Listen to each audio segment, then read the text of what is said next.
Good morning, good afternoon, good evening, and welcome back to Disco Elysium. Where are we? We've been asleep. We've been asleep. And we had some unpleasant dreams. But I guess that's the life of an alcoholic junkie cop. Good going, buddy. Oh my god. What the hell was that? Just a dream. The other one's like that all the time. You feel even worse this morning than you did last night. What the hell is going on? You mean, why are you so tired? Too tired and down to even think? It is worrying, isn't it? You can't be a detective like this. Detectives need to be able to think. Why is this happening? It's just that your heart has finally pumped all the speed out of your system, Buster. Time to get some more. Don't do that. Stay strong. The hangover will wear off. You don't need to keep doing this to yourself. What is this speed? Speed's a potent central nervous system stimulant. It kept you propped up all day yesterday despite your debilitating hangover. How else did you think you even got up from the floor? You got up from this floor because of a holy vow you made 16 years ago with me to wake up exactly 7:30 every morning until the day you die. Don't be silly. There was no vow. You were high on speed.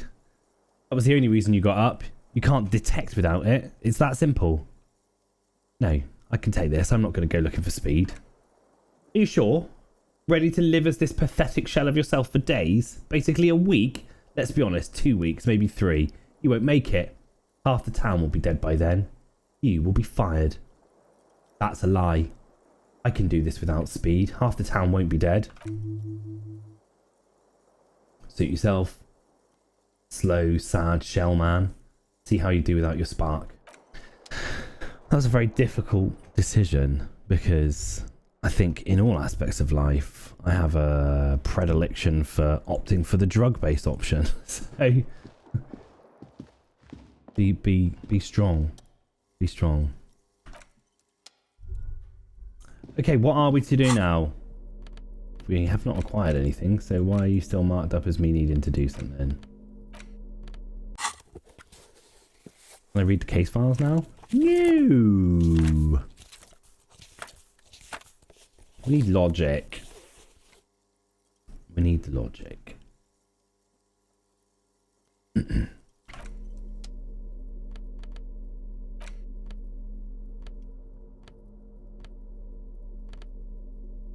L'esprit de corps.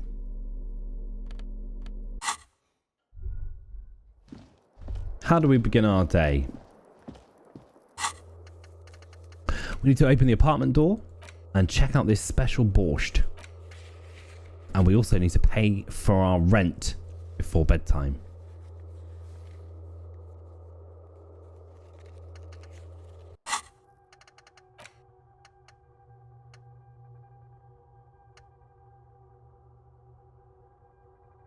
Maybe we can sleep on a bench. If need be.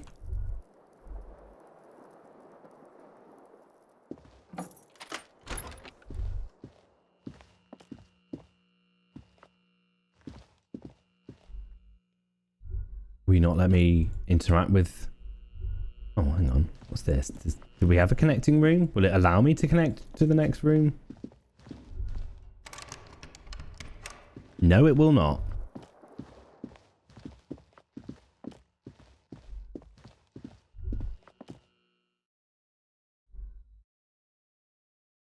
Well, I hope Kim's alright, if he's not already up for breakfast. Oh. Breakfast is served. Morning, Kim.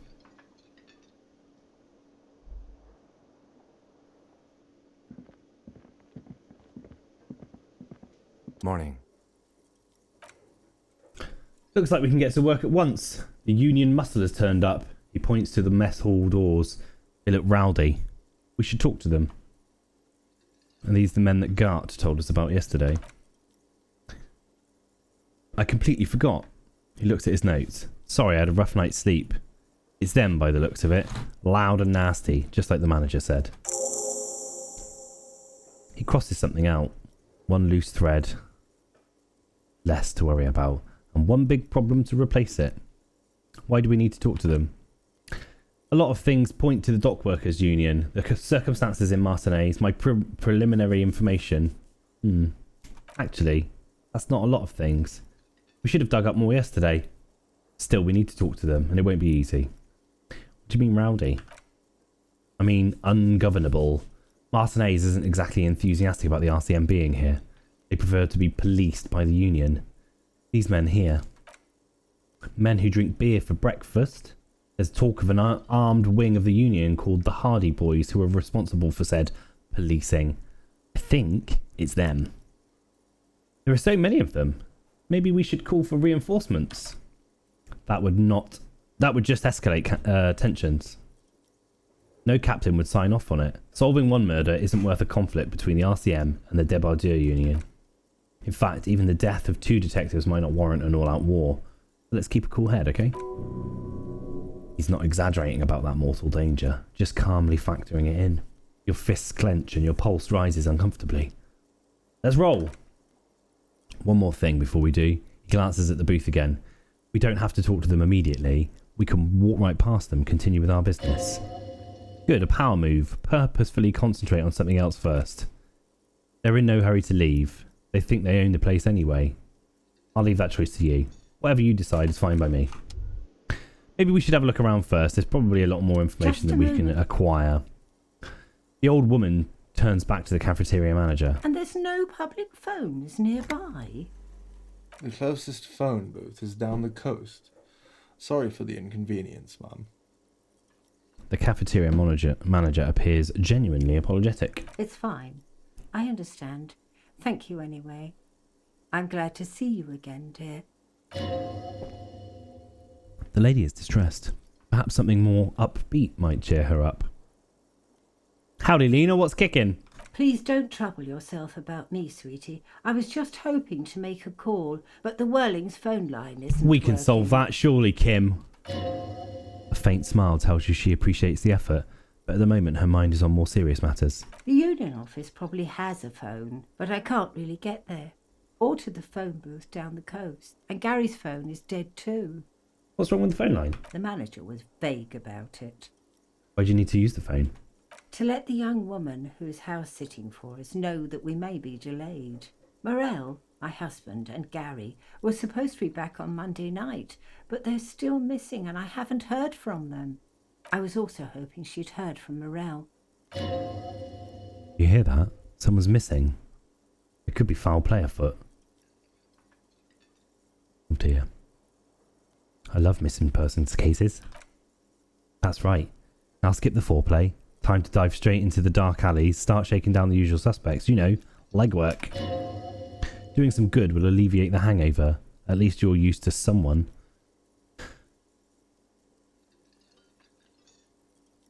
Has your husband gone missing before? That's just it. This isn't like him at all. He always plans his expeditions so carefully. A cold breeze hisses through dense thickets of reeds. Something sweet in it. Somnolent. A damp chill goes down your spine. When you look around, you're still in the whirling in rags. But you have more important things to worry about. What was this expedition your husband was on? Just some field work, sweetie. Morel is a highly trained scientist. He and his assistant Gary are studying an extremely rare species of insect. But they should have returned by now. They were just going down the coast across the waterlock to set a few traps. He said they'd be back on Monday. What could be keeping them? The waterlock? That was broken. Could that be it? The waterlock to the other side of the coast is broken. They're probably just stuck over there. Oh my, what's happened to the waterlock? Wouldn't you know? It's blocked by a big butter billboard. It fell right into the water. Oh, sweetie. If it weren't for you, I'd be looking forward to another sleepless night. Thank you. From the bottom of my heart. You're welcome, ma'am. She turns back to you. I hate to ask, but if your investigation takes you to the other side of the coast, please do keep an eye out for my husband. This will surely lead to a cryptozoological mystery with the extremely rare insect. And, if you see him, let him know Lena is waiting for him here at the Whirling. He gets so tangled up in his work that he may not know the waterlock's been repaired. And it's cold out there. Accept the task. Oh, you're such a dear. Thank you, sweetie. Is your husband some kind of scientist? Yes, she says with a pinch of pride. A zoologist. A cryptozoologist, to be more precise. What is cryptozoology? It's a pseudoscience that attempts to legitimize research into mythological beasts and urban legends. The lieutenant sounds unimpressed. That's one opinion, yes, and people are entitled to their opinions. My apologies, ma'am. I didn't mean to undermine your hobby. It's not a hobby, dear. It's a subfield of zoology, one specialising in animal species that are so exceedingly rare that many assume them to be extinct or even fictitious. Searching for such species, called cryptids, is difficult and often thankless, and frankly many scientists are too lazy to do it. Universities these days are rarely interested in supporting real research. She's completely internalised her husband's struggles. They are her own. Will we pass that? Maybe you could convince her to tell you more about some cool cryptids. Hey Lena, I'd like to hear about some of the cryptids you studied. Could you just tell me about a couple of them? Oh, I'd be delighted. Truth be told, I could really use the company too. The lieutenant throws you one of his looks. One cryptid, not a couple. One. This won't turn into some sort of cryptid extravaganza. Cryptid extravaganza? I like the sound of that. And I don't. Just one. Or he'll be disappointed in you. Is that a cryptid on this pen that you gave me? Yes, it's the kind green ape, half war story, half undiscovered species in the genus Homo. War story? Yes, it was reported by soldiers in South Safra during the war. The kind green ape would visit bunkers during the night, healing wounded soldiers with its saliva. And there was something about an undiscovered... There's spelling mistakes in this fucking game. And there was something about an undiscovered subspecies of man. Indeed there is. It's our closest relative amongst the cryptids. Same taxonomic family, different genus. Which is to say the kind green ape is a species with which we share a common ancestor and evolved parallel to our own. Just like your partners.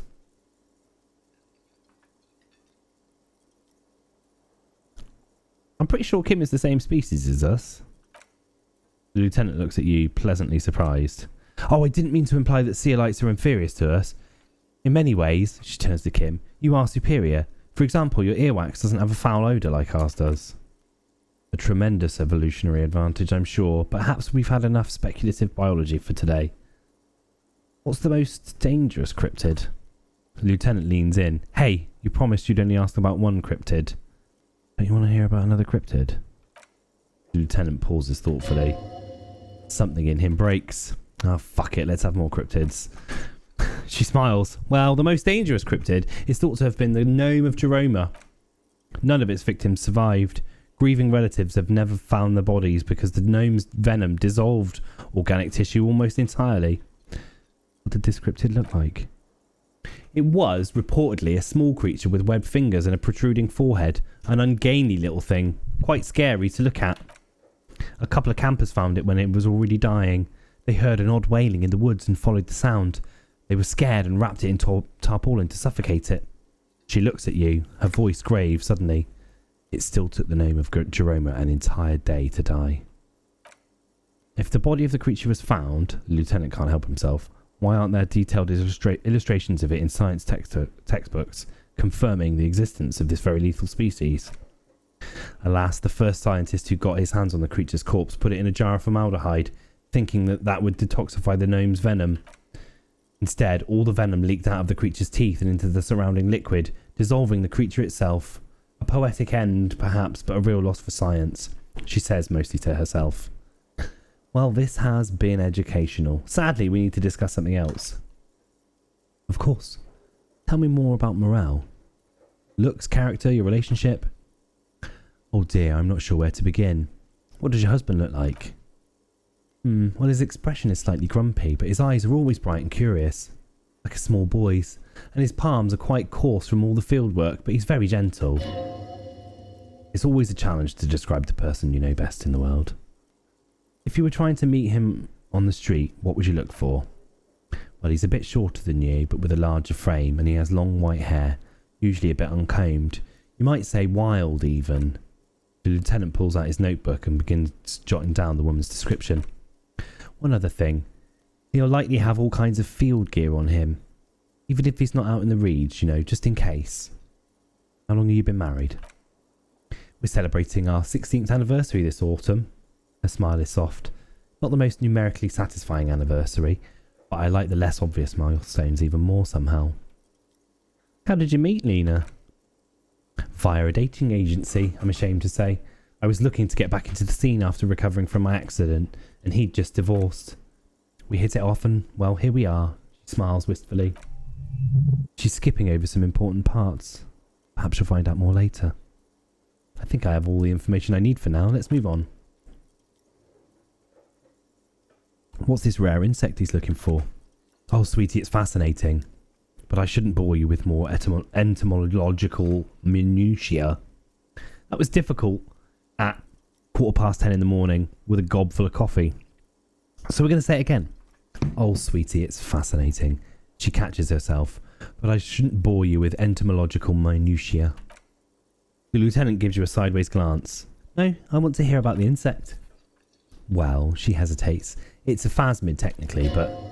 Oh yeah, here comes the interesting. Where other phasmids imitate leaves or sticks, this one's a living reed. It disguises itself amongst the reeds here on the Insulindian coast.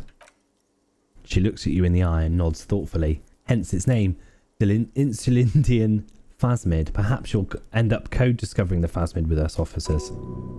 There's a touch of awe in the way she enunciated the creature's name. I knew it, the lieutenant sighs. We're going to be chasing made-up insects with cryptozoologists. It's not made up, officer, I can assure you.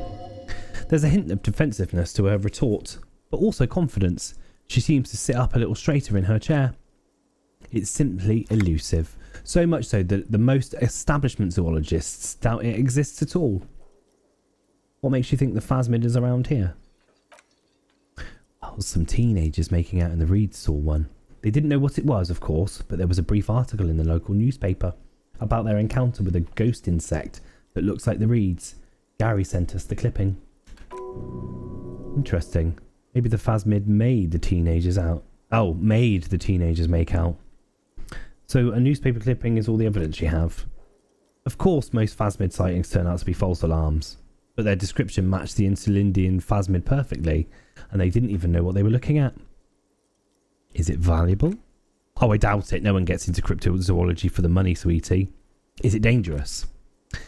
Not at all. Why would it hide itself so carefully? Does it have cool powers? Why, yes. It can blend in almost perfectly amongst the reeds. Her face lights up at the thought of it. It's how it stayed hidden all these years. Centuries even. What's so special about this stick bug then? Oh dear, I'm afraid I'm not explaining this very well. It is very special. The woman's face flushes with embarrassment.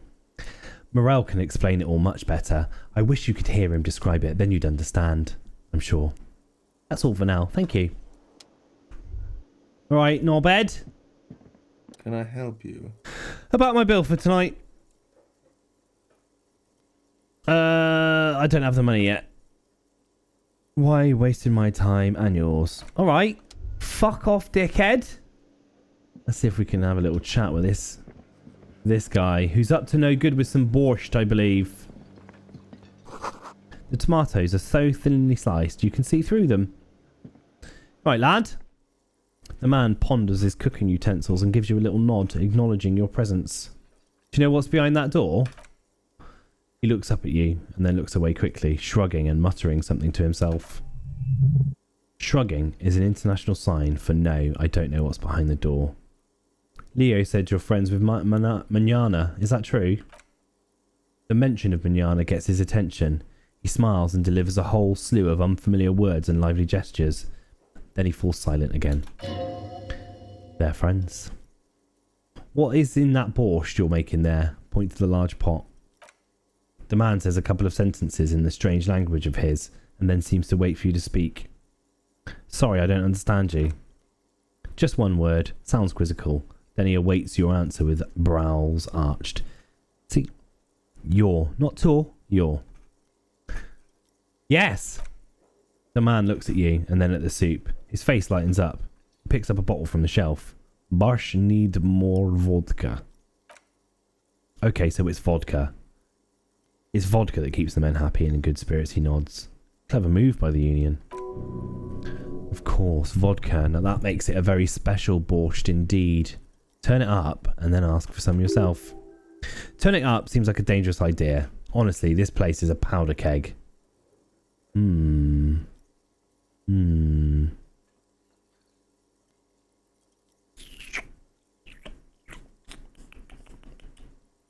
we put more vodka in the borscht?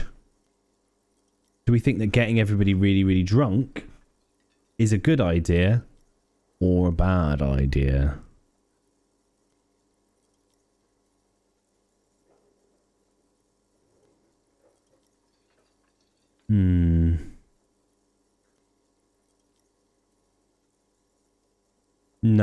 No vodka.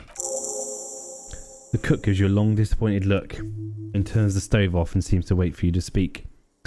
I don't think I need anything else. Stay masculine. Now that might have been a mistake, but we made a firm decision there. We made a firm decision. The special borscht.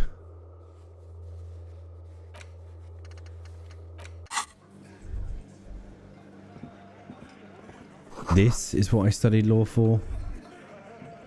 Oh, give me that money. You're right, Orv. How you doing? What you been up to? Thank you very much for that ammonia that I still have not used yet. Let me handle this. The woman says to the crowd in the mess hall before turning to you. You seem a little different today. Less hospitable. You are far from home, Lieutenant. This isn't a district known for its love of self-proclaimed militiamen. You're not a gardener? That's right. I'm not a gardener. I'm a legal counselor for the Dock Workers Union. It feels like she's waiting for a reaction of some sort. I mean, no trouble. I'm here to do my job, that's all. Not a muscle moves in her face, but her eyes trace yours, stern and perceptive. You are looking for Titus Hardy, who you think has information on the murder the RCM is investigating. You want to interview him. She points to the man standing in the middle of the room. That's Titus. Talk to him. But know this. I'll be keeping an eye on you. No strong-arming, nothing official. The district of Martinez does not recognize your authority to make arrests. It doesn't matter if you recognize our authority. We will make an arrest if we have to. She says nothing. Her glare speaks for her. You're really sure Easy Leo mentioned something about a lawyer. Elizabeth someone, but you're too dumb to remember what it was. What if I want to talk to you and not Titus? What if you want to talk to... What you want is of no significance, officer. Don't test your authority in Martinez, you are no one. I'm not going to do that impression again. It was terrible. I saw what you were thinking. You want to say, what are you going to do? What are you going to do to me? Don't, because it's in your head. Wow. I saw what you were thinking. You want to say, what are you going to do to me? Don't. Just because it's in your head doesn't mean you have to say it. You will not lose out on anything good by not saying it. What are you going to do to me? The lieutenant is not satisfied with the approach. What are we going to do to you? She starts laughing. It's a cold laughter devoid of joy. You were specifically asked not to say that, and then you said it anyway, you junior delinquent. But you still did. The union isn't going to do anything to you. It's not a crime syndicate. It's a labour organisation.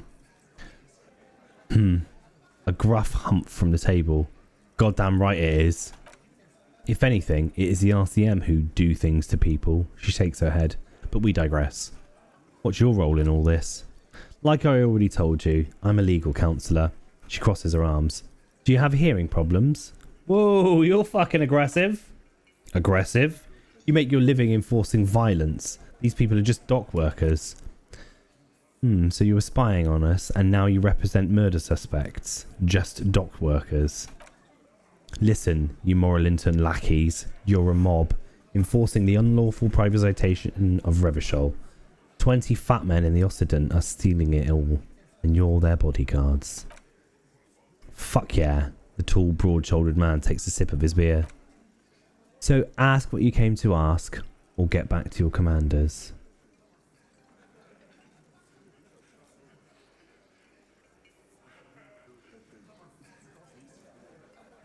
Oh, excuse me. Sneezes. I like that. Good start. Let's take it a step further. Armed uprising. What are the union's plans? Look, a comedian. Her expression stiffens. Do your job. Ask your questions. And then get out of Martinez. I should talk to Titus. Thanks very much.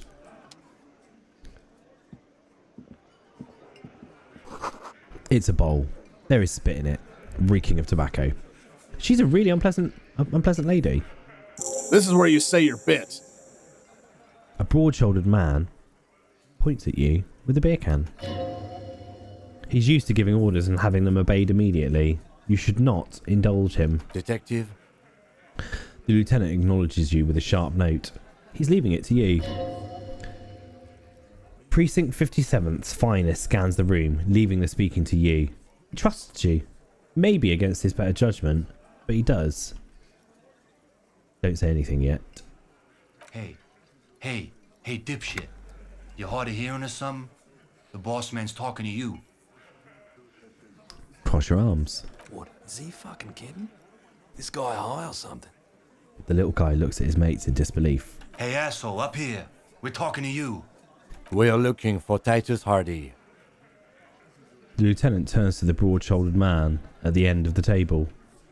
First, we need to talk about your attitude. Wow. The RCM sent us some big dick cops. Real big dick cops. Look at them, reckless, swinging in the wind. Yeah, look at the big dick on that cop. Can't tell a dick that big what to do. Must be something in the water or jam wrong. What lovely gentlemen they are. Yeah, gave him real nice big dicks. Yeah. Anyways. Things got a little out of hand there, boys. You might want to start asking your questions now. It's not going to get better than this. These guys are so macho, they're ready to confess to first-degree murder. Ask if it was them. Scan the room. No, he points at himself. Eyes here. You got business with my boys, you got business with me. The boys are too eager to please him to keep their mouths shut. You're gonna get a good head count here, just wait.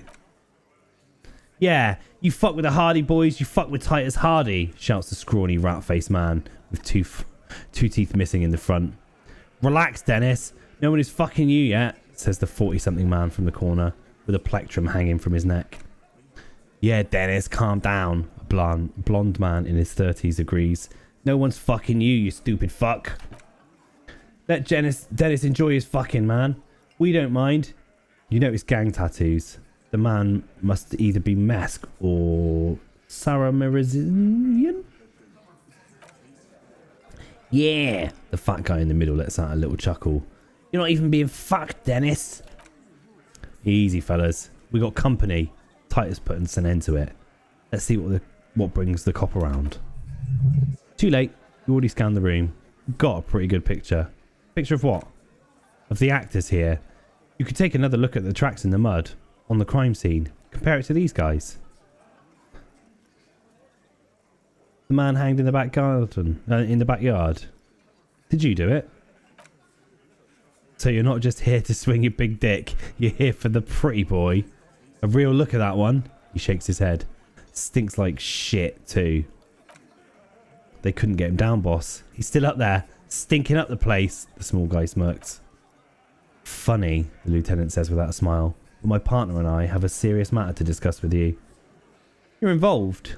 Somehow. I just don't have proof. Yet. Well, he picks up his beer can. Maybe you should just fuck off then. Don't worry. The lieutenant catches Titus's glance. We're resourceful. We'll find a good topic for us to discuss. Gonna take off now. Maybe having actually explored the crime scene first again would have been a better idea, but there you go. Oh, we have another point that we can put in to one of our areas. So we'll have a look at what we've got. Is there a thought that we wish to foster here? Rigorous self-critique? Advanced race theory is not something I really want to stumble down. So we'll carry on with our Mazovian socioeconomics for a little while.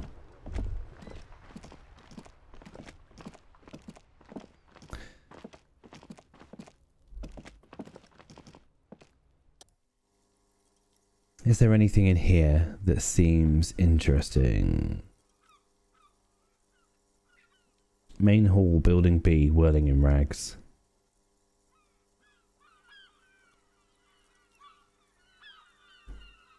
Do we need to press? We'll press it, see what happens. Nothing happens after you ring the doorbell. They don't want to talk to you.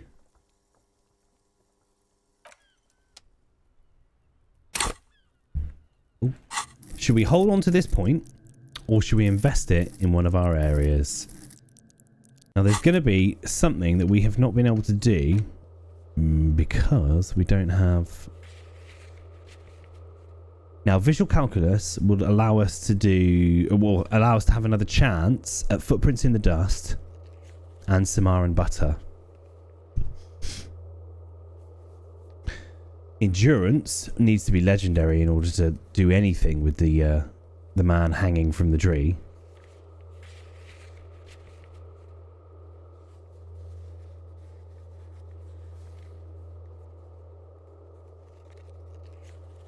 Physical instrument helps us with measurehead.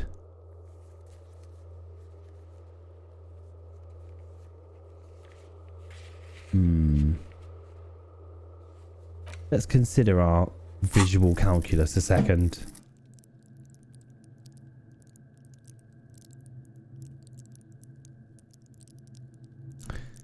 Our visual calculus is -1. I don't think that we're going to get anywhere near anything good from it anytime soon.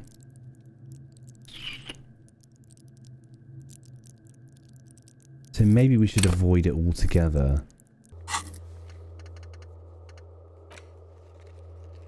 Savoir-faire for the ceiling fan. That will get us our tie. Who knows what that might provide us. What's our savoir-faire like?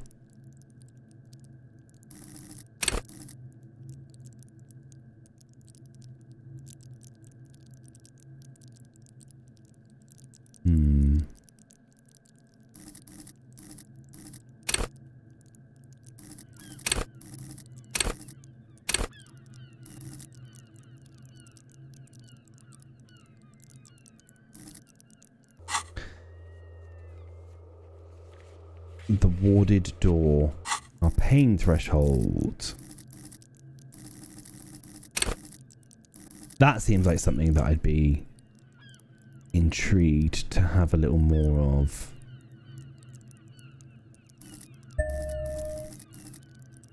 There we go.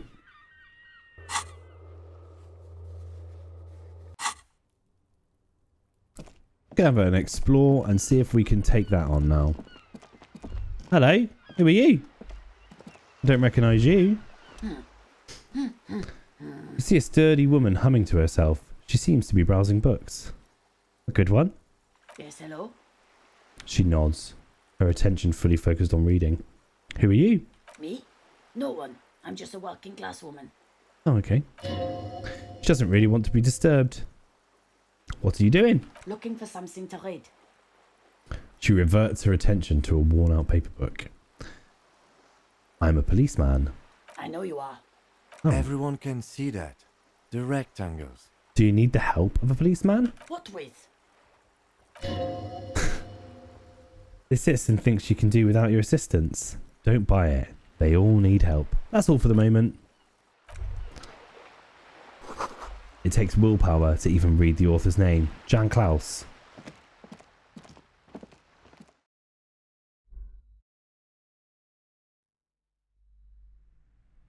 Well, it's been an exploratory day. So our pain threshold is what we increased there. We don't have any reduction from any of our items. So let's see if we can boot this fucker open. Oh, we're booting the fucker open. Oh.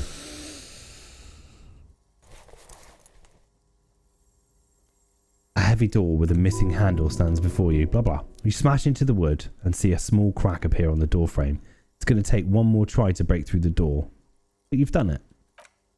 The lieutenant stares at you as you stand there, silent and brooding. You're not thinking of trying again, are you? Smash into the door again, wordless.